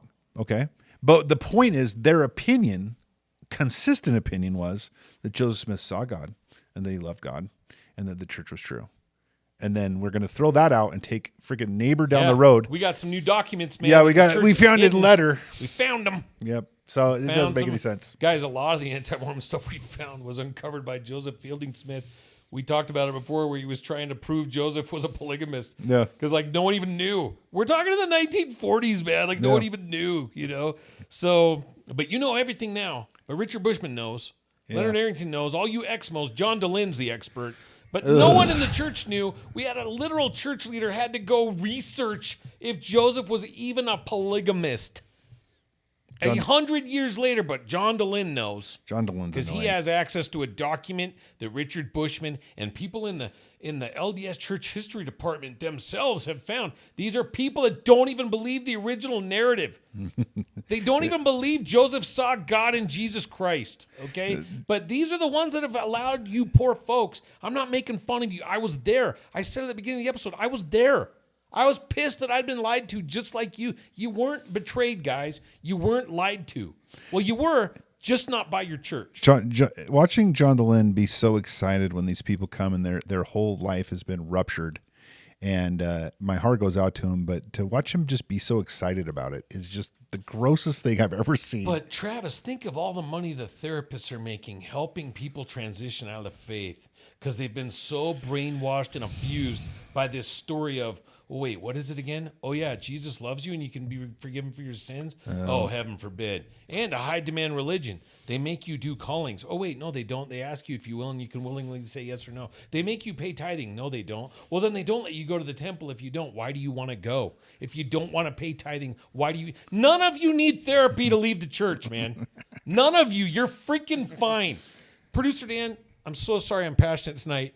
Good luck with the sound on my mic. I will say I'm still jury's out on me on whether I could see it being a problem because part of the reason, Glenn, ironically, is because I've watched you struggle with it, and so I'm not combating you, but I would say this: that when you were struggling with it, if you had gone away, I think it would have been a traumatic thing for you.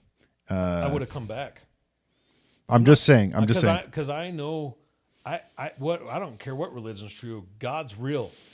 And if I believe any man lacks wisdom and he can ask of God, I would have died finding out. So I would have come back eventually anyway. Now, most of you can't say that. I'm sorry. I'm calling you out, Exmos. Why? Because I've talked to 60 of you. About 8 of you were sincere. The rest of you wanted to argue and prove why you were right about why women should have the priesthood, Joseph Smith was a pedophile, and how can I believe something I've been lied about? Just like the people who tell me that Elon Musk did a Nazi salute and that Donald Trump wants to take your Social Security. It's the same. You just spouting crap that you're seeing on Instagram or the news. Now, I'm sorry. It's just the way it is. We all are so delusional and wanting confirmation bias of anything that makes us feel comfy now that, man, we open our mouths and prove how stupid we are. We don't even let people wonder anymore. We're so... I'm going to post it on social media. And guys, you ask, gosh, why is Glenn so fired up right now? Because I am anxiously engaged, as is my son on his mission, and as my friends are, in trying to help people know the Savior and improve their lives. And we're fighting against a movement based on deceit, based on lies. Most of you that come to me and meet face to face have nothing. You leave angry because you can't prove anything. And I'm going, why are you trying to take people with you? Why? When you leave the church, can you do me a favor? Just shut up. Go get your tattoos and get drunk. Stop trying to take my kids with you, please. And the people I love in my ward, the people I would take a bullet for, I can't get passionate on a podcast because you're trying to destroy them because you believe some freaking narrative that you never even got to the bottom of, yet you're willing to gamble my child's soul so that you can have confirmation bias on the numbers you take down with you. I'm telling you folks that do that, you're cowards. If you can't stand alone in your decisions, then you're a coward. And I'm sorry I'm so passionate about it. People I love have now been divorced. They've now lost their kids. Their families are weeping. Why? Because you've convinced them that Joseph Smith was a pedophile. You've got nothing to prove it. So when I'm getting passionate about it, guys, this happened in our own freaking church right under our noses. The same way I looked at these leaders when my faith crisis started and was like, how could you do this? Guys, we had prophets and apostles that just had this crap going on right under their noses. Okay? So let's downshift a little bit because I want to get to more of the meat of like these progressives. Yeah. Like when we're talking about the progressives, like so how entrenched were they, and like what were some of the places they were? How did they become so powerful? I guess is my question. Because of the carte blanche they were given in the history department, dude. The head of the history department, the head. Mm-hmm. Books written. How would he get in there? Books put because he was a great historian. And what's a historian, by the way? They're not doing controlled experiments, guys. They have access to documents. The end. Yeah. The same guys that had access to Mark Hoffman's documents, he's a historian. He was making his own freaking documents. He's not a scientist, you guys. So these guys had access to a lot of documents. They were all very well read. They knew how to preserve documents. They understood. They knew how to find stuff. These are historians. They're like treasure hunters. They're finding documents. They're finding material. They have panache. Yeah, and they're smart. And they wear those kind of hats like Indiana Jones. Yeah, they have patches on their elbows. Margaret Young, another progressive faculty member at BYU Provo. I'm not going to get too No, I'm not going to go on that tangent. Let's just say I'm okay if the church just gets rid of BYU. Okay. Yikes. Half those guys down there. This is a huge Cougar fan talking. Just not the sports teams.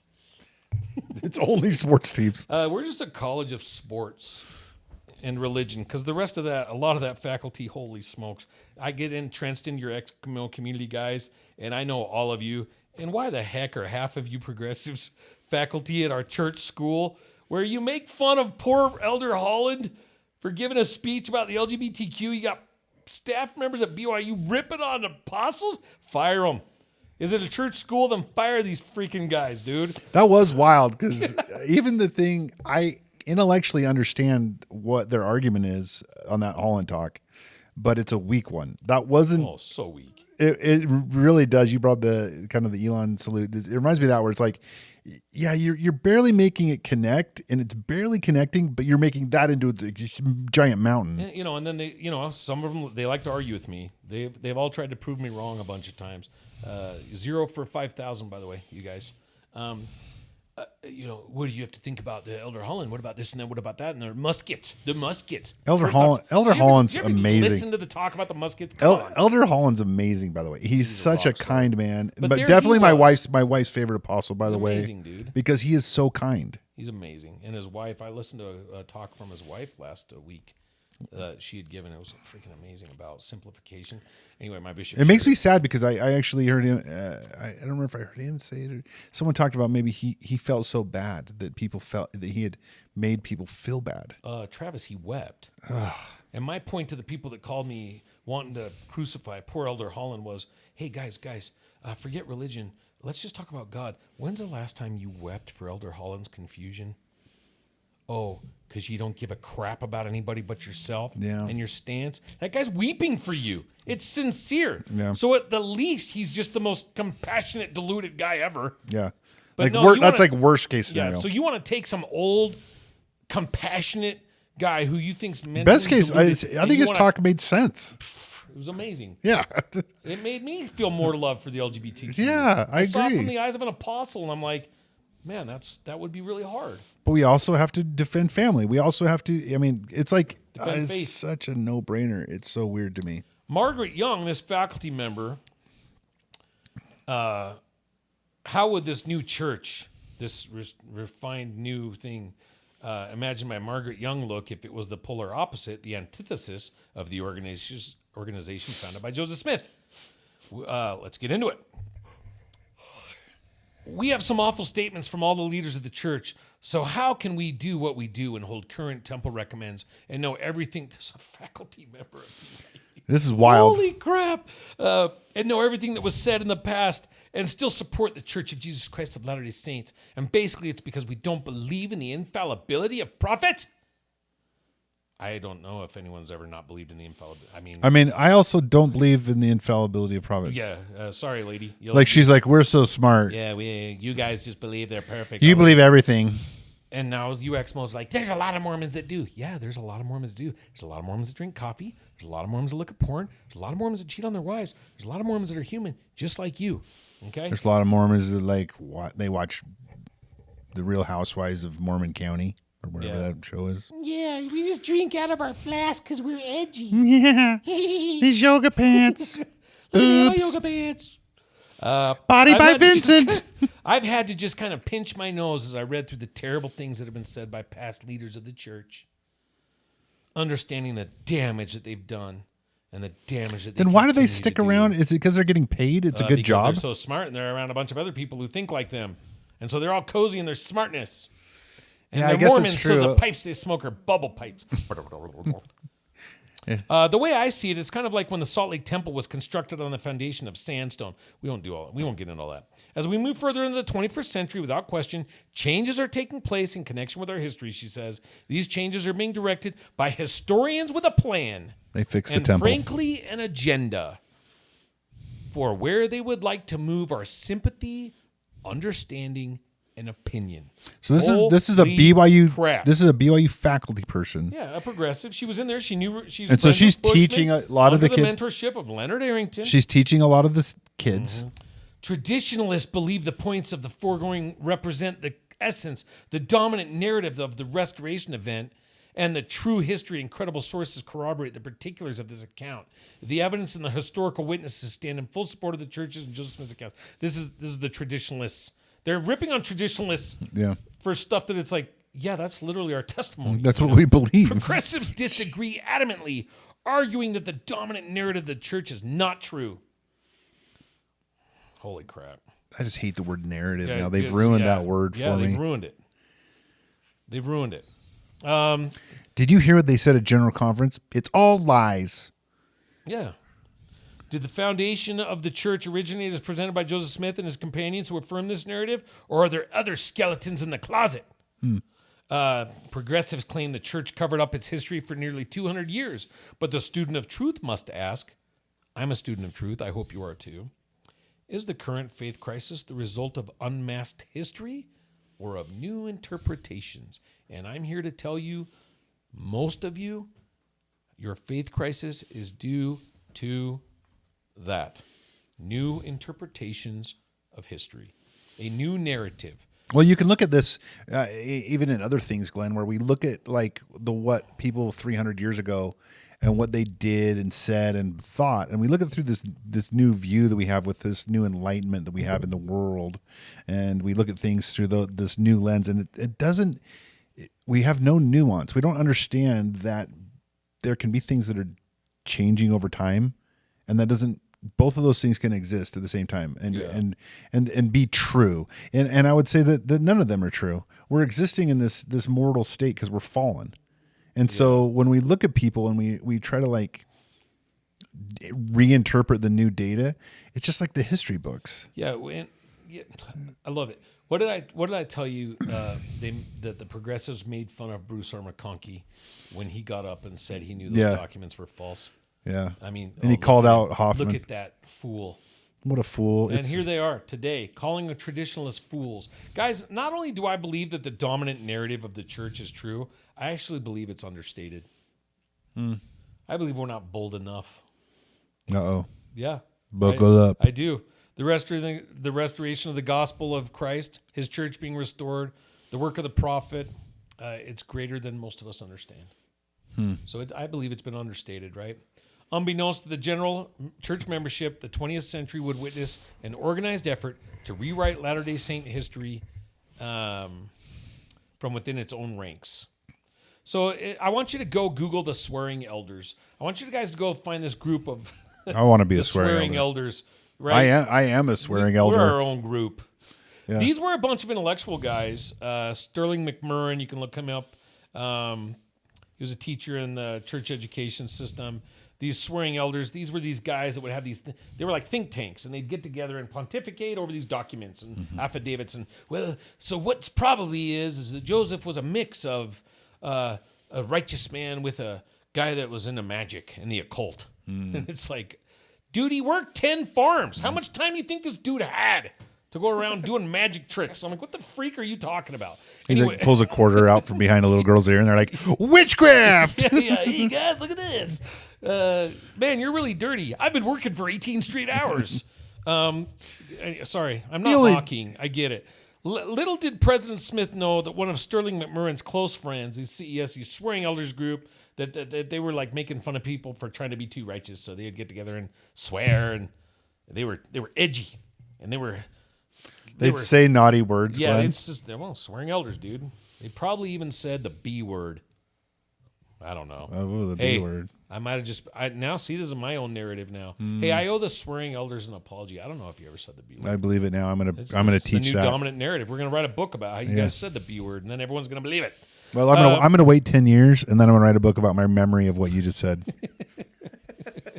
Little did President Smith know one of Sterling McMurrin's close friends and fellow member of the swearing elders would soon be appointed as church historian under his own administration. So he's coming oblivious to the consequences of this appointment. President Smith and other traditionalist leaders would remain completely unaware of their historian's true motives. Leonard Arrington would become one of the church's most influential progressive leaders of the 20th century. They probably thought, honestly, Joseph S. Smith was probably like, you know what?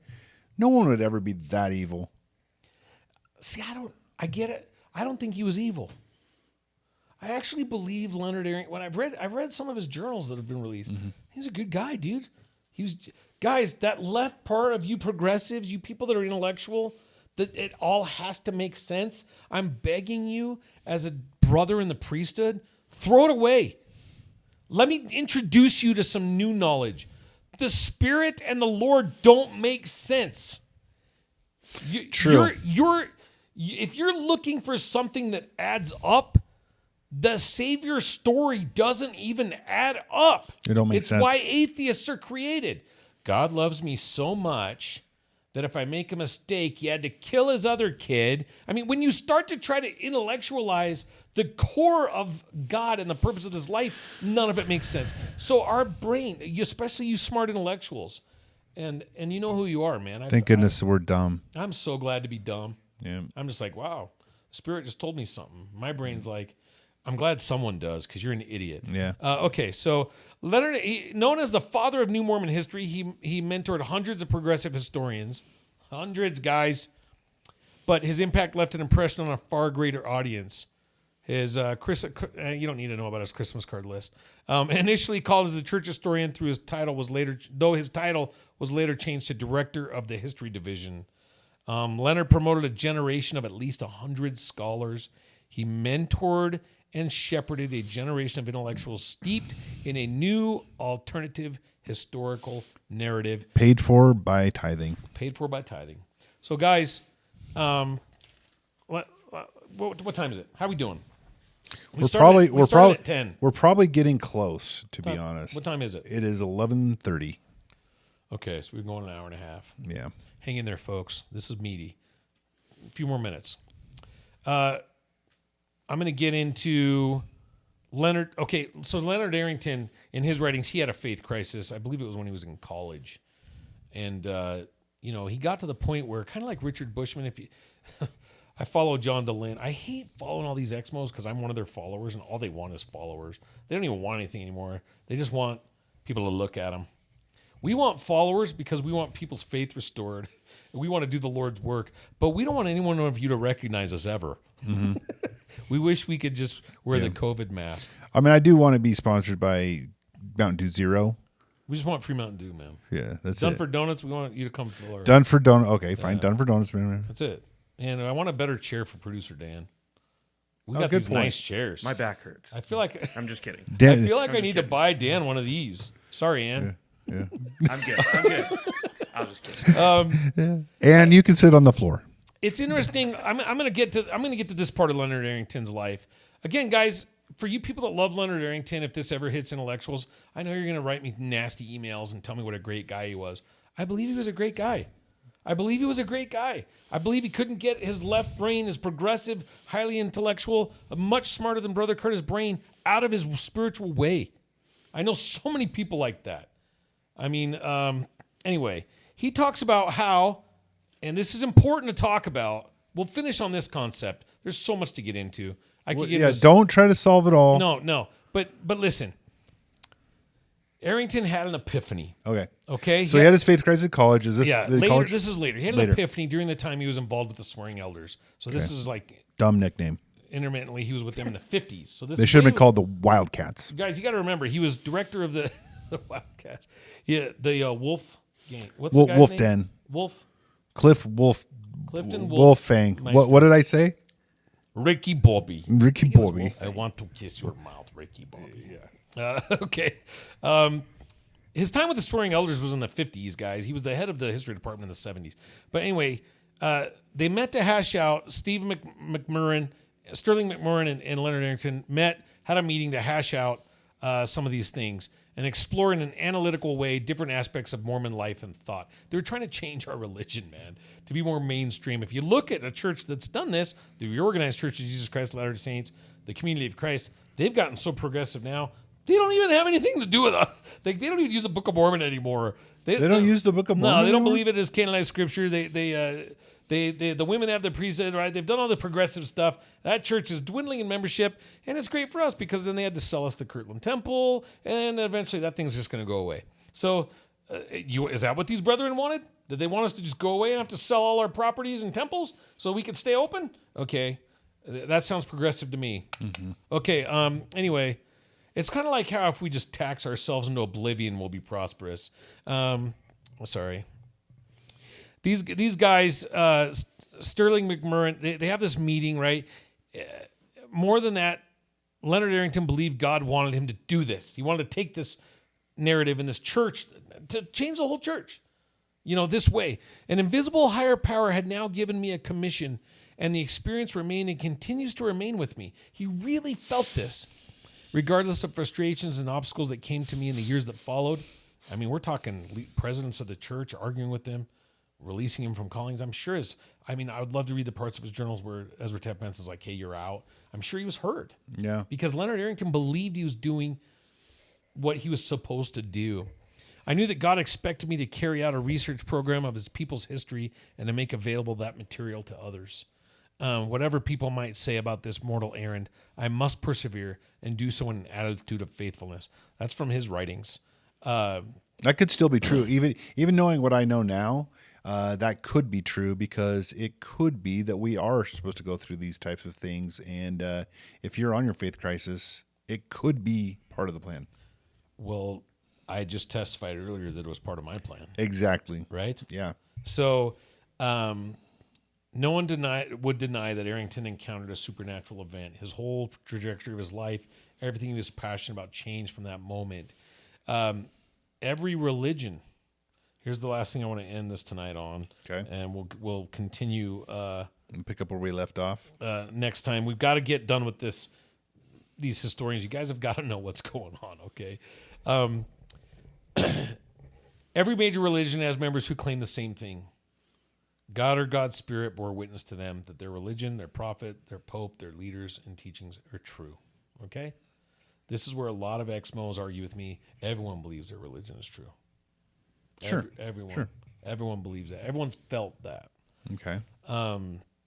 That's something you have to work out on your own. I've worked that out on my own. I think I have all the answers for that. I'm not going to publicly... You got to work that on your own, guys. I think the answer is pretty easy. It is. Everything has a degree of truth in it, and the Spirit will testify to truth. Dude, we've talked... It almost has to. We've talked about universalism, right? Yeah, exactly. Do I know God would rather have you in a false church than not learn anything about him? Yeah. Yeah, of course. Yeah, I do know that. Any place that's going to teach you selflessness, to look outside of yourself, to that Christ is the Lord, you're going to feel things. Because what? You're telling me in the Dark Ages, you read those writings of the pontificators of Christianity in the Dark Ages. Yeah. These were highly inspired men. Of course. Dude, they were feeling the Holy Ghost. They were receiving revelation. Yeah. The priesthood wasn't even on the earth. Yeah. The church wasn't even on the earth. Yeah. So, yeah. But you've got RLDS members, FLDS members, the Latter-day Church of Jesus Christ, the LD. You've got all these different I aspects of our church. actually work with some polygamists, and you know what I noticed about them? They're very, very stalwart. They take time off to teach seminary. But our religion's high demand. Jeez, talk about high demand. Yeah. One of them has 13 kids. Yeah. One of them How's has that 11 going? Are kids. they pretty affordable? No stress? Good, brother. I will say these guys seem pretty low stress. I'm like, maybe we're doing this wrong. I don't know exactly how they do it, but I actually seriously really like them, and it's just something I noticed that I'm like, yeah, I was comparing it. I'm like, yeah, the things I think that are high demand, because I told them I had 7 kids, and they were like, Like, you pussy. freaking coward. You're just Did you have an accident? Yeah. My first wife had Did you 7 have some kids. accident? Is that why you wear the suspenders? Is that why you only have 7?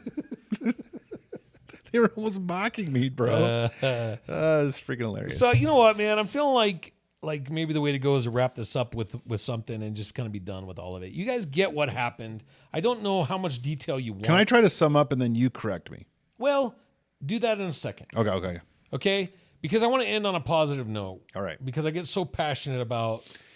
I was touch and go there for a minute. I'm like, I might have to get Glenn's his. going to lose it, dude. Glenn's going to lose it. Grab the EIP machine or whatever it's called. The You EA. have to resuscitate him. What is it? Or EAD. EAD machine. ADD machine? I need one of To those. just restart your heart when you freaking stop. Oh, yeah, man. I went and did the live screen. I trust me though, audience. Glenn was passionate there. He loves you. I love you, man. You Guys, if you feel betrayed, I know how bad it is. I've been there. I feel sorry for you. But here's what you have to ask yourselves. Be honest. What have you found? I watch all of you ex-Mormons and the stuff you share and the things you've found. One of you who's a therapist, and gosh, you seem so nice and sweet, and you talk about how you don't need God in your marriage because your love for your spouse is enough, and then the next week you're posting pictures of yourself in your lingerie on your freaking...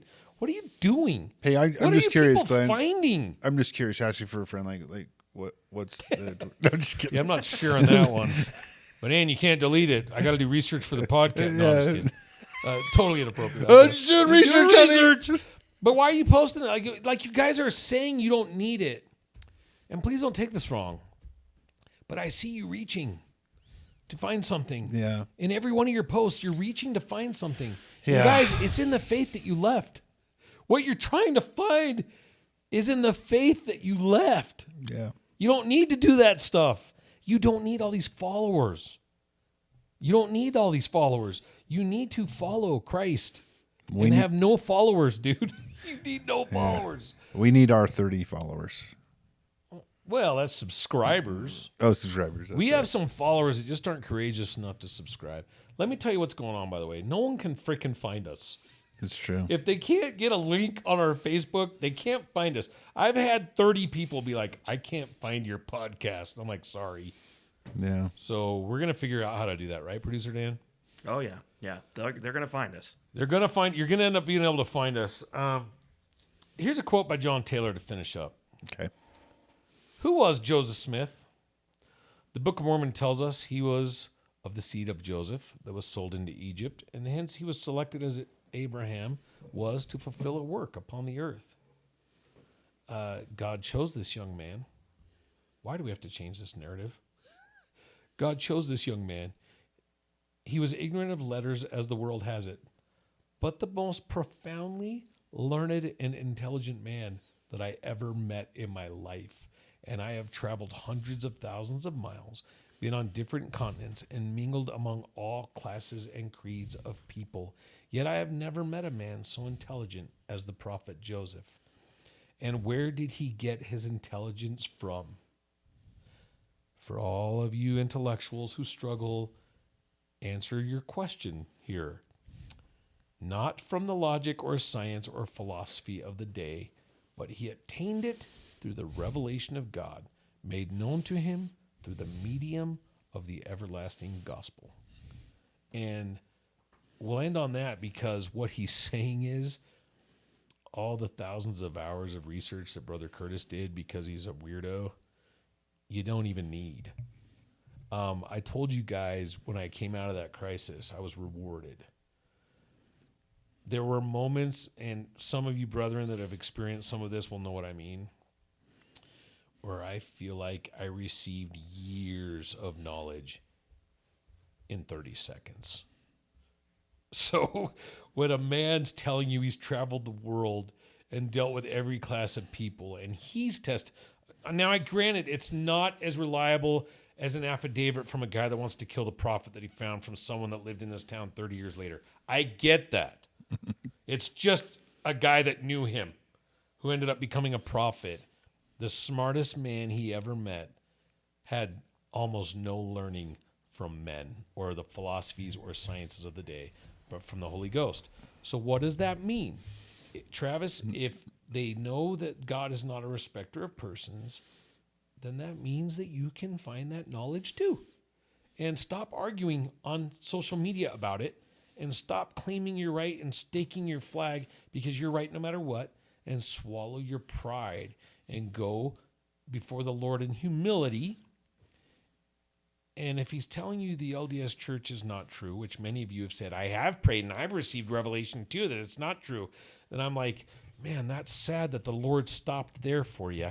He didn't want to tell you what was. He just wanted to tell you this was wrong. Well, what do you mean? Well, what else did he tell you? Where are you now? I'm a divorcee and I have a new tattoo. I have freedom. But and I'm free. That's the revelation. Okay. I have 6 cats. Yeah. So guys, I can critically think and include the Lord in my answers. No, you didn't get an answer that the church wasn't true. Because if you're smart enough to know for a surety that the Holy Ghost told you the church wasn't true, then you'd also be on the same spiritual plane where the Holy Ghost would tell you what is. And then you could share it with the rest of us. And I'll finish with that. I like it. Well, Glenn, I appreciate it. And I love your passion. I love that this was Glenn's idea to do this. And it's been in the works for years. Before there was even podcasting, Glenn was like, I know there's some way that I can affect people. And so this is kind of cool to see it come to this fruition. And so that's just one thing I wanted to mention. But we talk about finding the podcast. You guys can help us.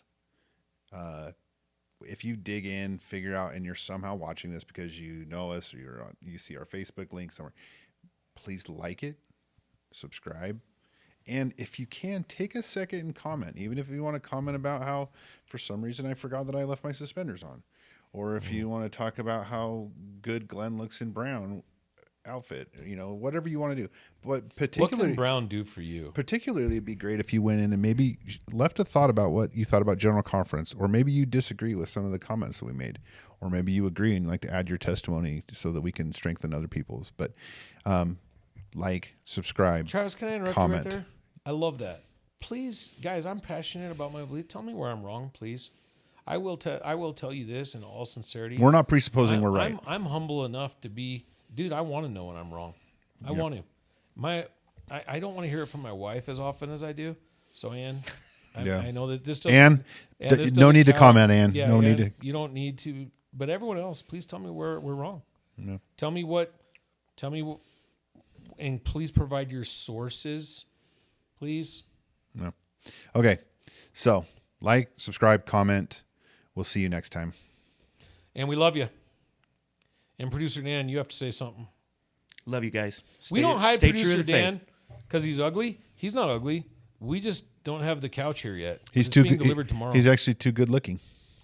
Yeah, I We don't want Yeah. to compare. We don't want to compare ourselves. we don't want to to him. grow too fast. We're still dialing in some Yeah, things. we gotta get this figured. And if any of you can tell him how to edit out our double chins, we would appreciate that. Yeah. Too. I don't have that much time.